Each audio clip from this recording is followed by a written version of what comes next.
আজ নীলের উপোস। আজ আমি বানাবো সাবু মাখা। এটা দারুণ খেতে হয় বন্ধুরা, যে কোনো উপোসের দিনে ভালোই লাগে। তো প্রথমে সাবুটাকে ভালো করে 2-3 বার জল বদলে ধুয়ে নিতে হবে।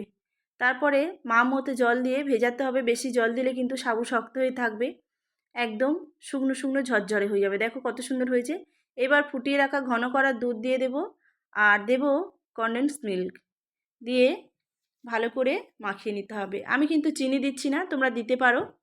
দিয়ে ভালো করে মাখিয়ে নিতে হবে। তারপরে দিয়ে দেব আঙুর কুচি, আর দেব কলা কুচি, আপেল কুচি, আর ক্ষীর খেজুর কুচি। তারপরে নারকোল কোড়া দিয়ে দেব 1 মালা। তারপরে দিতে হবে পাকা আম টুকরো করে রেখেছি, দিয়ে দেব। তারপরে দেব মাখা সন্দেশ 4 পিস, ভালো করে দিয়ে মেখে নিতে হবে। আর বেদানা কুচি দিয়ে দিলাম। খেতে তো অপূর্ব হয়। ভিডিওটি যদি ভালো লাগে লাইক শেয়ার কমেন্ট করবেন, সাবস্ক্রাইব করে পাশে থাকবেন বন্ধুরা। পুরো ভিডিওটি দেখার জন্য ধন্যবাদ।